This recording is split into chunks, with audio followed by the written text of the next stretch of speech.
Oke sobatku semua, di video ini saya akan membahas kelanjutan cerita film Shaoyan episode 189 kemarin. Di akhir cerita kemarin, hal mengejutkan terjadi saat muncul sesosok Doshang bintang 4 yang sangat kuat. Bahkan membuat Xian dan tetua klan Gu yang sama-sama Doshang bintang 4 harus masuk ke mode serius untuk menekan sosok tersebut. Namun hal yang lebih mengejutkan datang ketika orang itu memiliki tato klan Shao untuk mengimbangi kekuatan Xian dan tetua klan Gu. Melihat simbol tato itu, membuat hati Shaoyan bergetar. Hatinya bertanya-tanya siapa sosok kuat itu sebenarnya. Jadi video ini dibuat adalah untuk mengungkap siapa orang itu sebenarnya, dan simak terus video ini sampai habis. Mata Shaoyan membeku saat melihat tato klan yang muncul di dahi sosok kurus itu. Hatinya langsung berguncang hebat. Seharusnya, di zaman sekarang hanya dia satu-satunya anggota klan Shao yang masih memiliki tato klan tersebut. Namun sekarang, tanda yang sama justru muncul di dahi orang misterius di hadapannya. Tato klan Shao. Saner dan yang lainnya juga menyadari hal itu. Mereka menatap Shaoyan dengan ekspresi terkejut. Mereka pernah melihat tato klan itu muncul di dahi Shaoyan sebelumnya, jadi mereka tidak mungkin salah mengenalinya. Saner sedikit mengernyit sebelum berkata pelan, "Mungkinkah dia leluhur dari klan Shao?" Tubuh Shaoyan sedikit bergetar ketika mendengar dugaan itu. Api lotus iblis pemurnian telah ada sejak zaman yang sangat lama, bahkan jauh sebelum klan Shao berdiri. Jika ditelusuri dari masa lalu, bukan tidak mungkin api iblis itu pernah menangkap seorang ahli dari klan Shao pada masa itu. Pikiran itu sempat membuat secercah harapan muncul di hati Shaoyan. Namun harapan itu segera memudar. Sosok kurus di hadapannya jelas telah berubah menjadi Buddha api milik api lotus iblis pemurnian. Tiba-tiba, boom, penghalang energi itu langsung hancur seperti kaca. Sosok kurus itu mengayunkan kapak raksasa di tangannya. Angin mengerikan langsung merobek udara dan menghantam penghalang energi yang dibuat oleh Jian dan Gunanhai. Xian dan Gunanhai terpukul mundur beberapa langkah. Wajah mereka langsung pucat. Setiap langkah yang mereka ambil bahkan meninggalkan bekas kaki yang dalam di tanah. Namun sosok kurus itu tidak berhenti. Tubuhnya berkilat dan dalam sekejap dia muncul di atas mereka berdua. Kapak raksasa berwarna darah kembali diayunkan dengan kekuatan yang mampu membelah langit. Serangan itu langsung menebas ke arah Xian dan Gunanhai. Pada saat genting itu, mata Shaoyan berkedip cepat. Tanpa ragu, dia menggertakkan giginya dan bergerak. Tubuhnya menghilang lalu muncul tepat di depan Xian dan Gunanhai. Pada saat yang sama, tato klan Shao muncul di dahinya. Kapak raksasa itu melesat turun. Namun tepat ketika kapak itu hanya setengah kaki dari kepala Shaoyan, serangan itu tiba-tiba berhenti. Wajah dingin pria kurus itu akhirnya menunjukkan sedikit perubahan. Kapak raksasa berwarna darah menggantung di udara tepat di atas kepala Shaoyan. Melihat itu, Shaoyan diam-diam menghela napas lega. Teratai api di telapak tangannya yang tersembunyi juga perlahan menghilang. Dia menatap pria kurus itu dengan serius sebelum menangkupkan kedua tangannya. "Bolehkah aku mengetahui nama senior ini?" "Aku Shaoyan, anggota dari klan Shao." Mata kosong pria kurus itu tiba-tiba bergetar. Riak samar muncul di dalam tatapannya ketika dia mendengar kata klan Shao. Dia menatap Shaoyan dengan kebingungan. Perasaan aneh muncul di dalam hatinya, seperti sebuah hubungan darah yang telah lama terlupakan.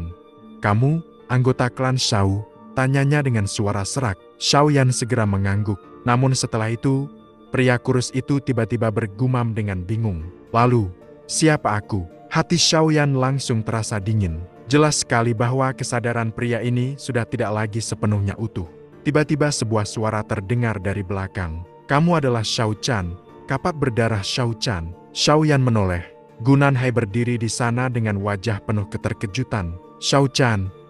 tanya Shaoyan. Gunanhai menatap pria kurus itu dengan serius. "Aku memang tidak pernah bertemu dengannya secara langsung, tetapi aku pernah membaca tentangnya di buku kuno." Dia menunjuk kapak raksasa berwarna darah itu. Di masa lalu, klan Shao pernah memiliki seorang jenius yang sangat terkenal.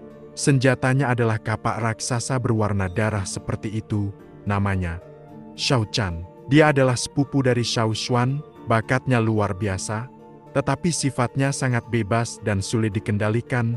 Banyak ahli kuat yang tewas di bawah kapaknya. Gunanhai menarik napas dalam sebelum melanjutkan. Namun suatu hari dia tiba-tiba menghilang. Klan Shao mencarinya kemana-mana, tetapi tidak pernah menemukan jejaknya. Tidak kusangka, dia ternyata berada di tempat ini. Shaoyan terdiam. Jika benar begitu, maka pria ini juga bisa dianggap sebagai leluhurnya. Namun Gunanhai kemudian menghela napas panjang. Dia memang lolos dari bencana kehancuran klan Shao. Tapi dengan keadaan seperti ini, aku tidak tahu apakah itu bisa disebut keberuntungan atau justru tragedi.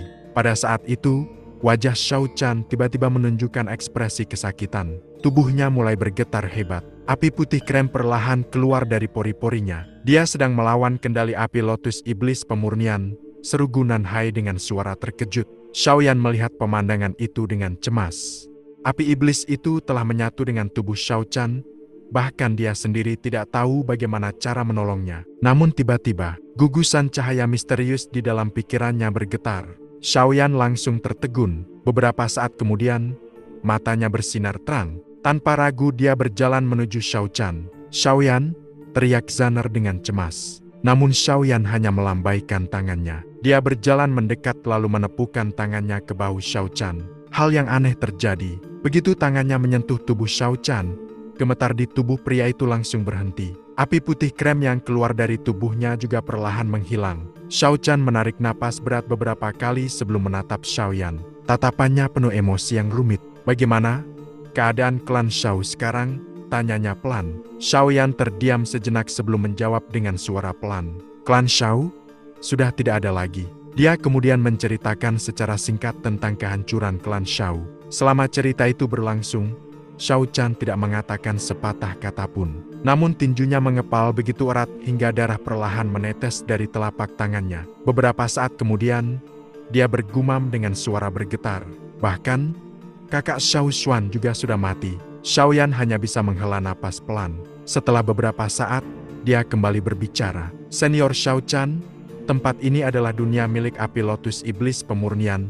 Tolong bawa kami menuju sumber apinya." Shao Chan menggeleng pelan. "Kalian bukan tandingannya." Xiaoyan tersenyum tipis.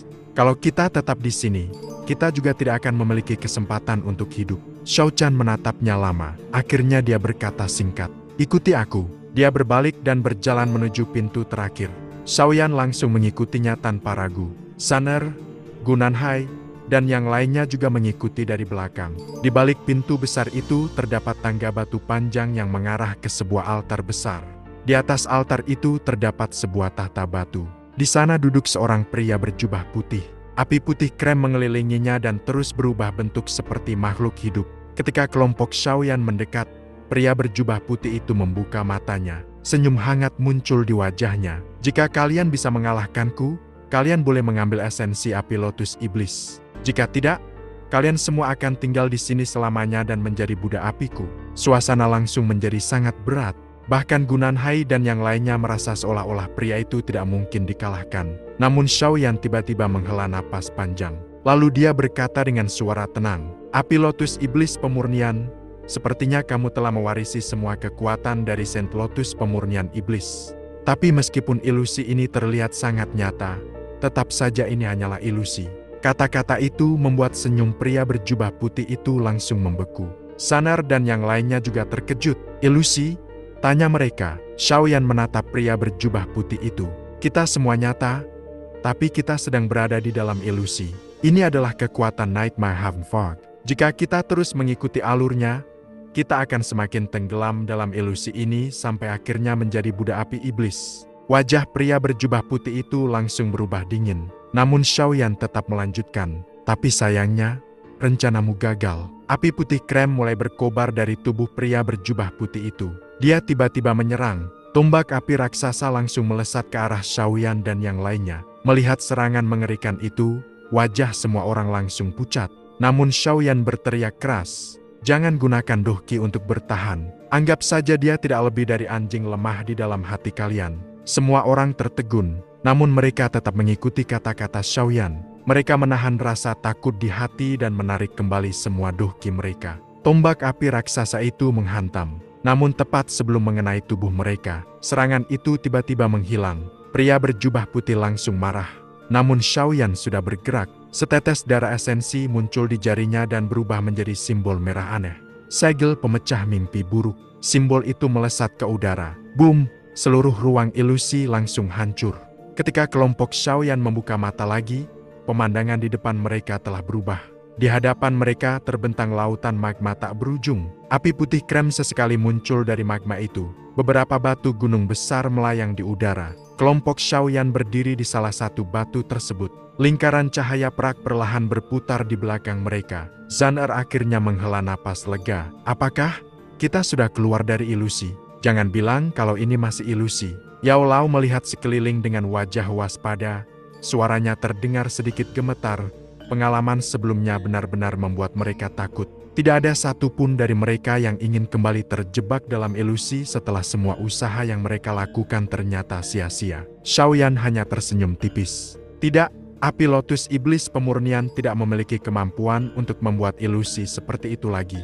Dia menghela napas panjang, seolah beban berat akhirnya terangkat dari dadanya.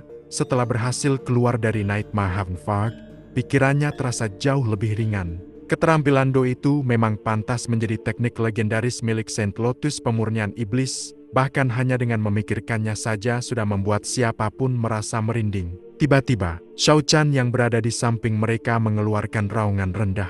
Wajahnya kembali dipenuhi ekspresi kesakitan, tubuhnya gemetar hebat seolah sedang melawan sesuatu. Dengan suara serak dan tergesa-gesa dia berkata, "Api lotus iblis pemurnian, mencoba mengendalikan tubuhku lagi." Ekspresi Shaoyan langsung berubah serius. Meskipun Shao Chan sudah menjadi budak api milik api lotus iblis pemurnian, kekuatan yang dimilikinya masih cukup besar untuk menahan sebagian kendali api iblis itu.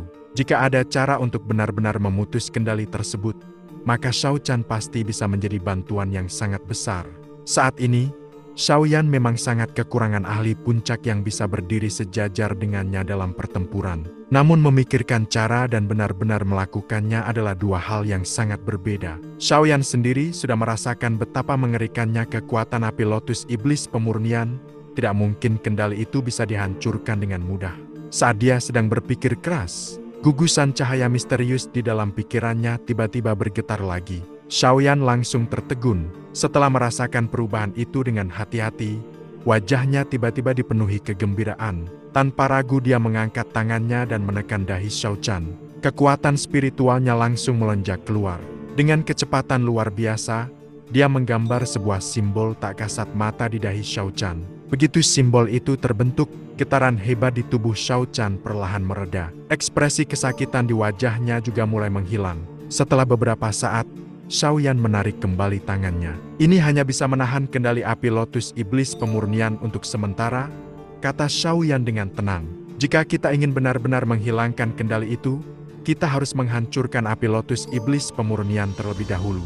Pada saat itu, beberapa sosok tiba-tiba muncul di batu-batu gunung yang mengambang di udara. Mereka muncul satu demi satu di langit, terengah-engah seolah baru saja lolos dari bencana besar.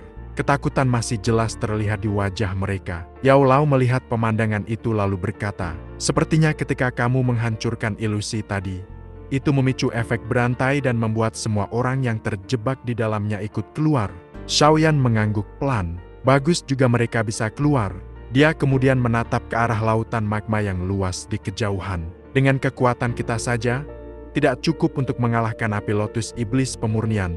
Saat dia mengatakan itu, permukaan lautan magma tiba-tiba mulai bergolak. Magma panas perlahan naik ke udara. Tak lama kemudian, sebuah pilar magma raksasa setinggi ribuan kaki menjulang dari lautan api. Pilar magma itu terus naik sampai mencapai ketinggian yang sama dengan tempat semua orang berdiri. Kemudian magma itu perlahan menggeliat. Bentuknya mulai berubah. Dalam beberapa detik, magma tersebut berubah menjadi sosok manusia. Seorang pria tampan berjubah putih muncul di hadapan semua orang. Melihat sosok itu, wajah Shaoyan dan yang lainnya langsung berubah suram. Mereka semua tahu satu hal dengan sangat jelas. Pria di depan mereka ini adalah wujud asli dari api lotus iblis pemurnian.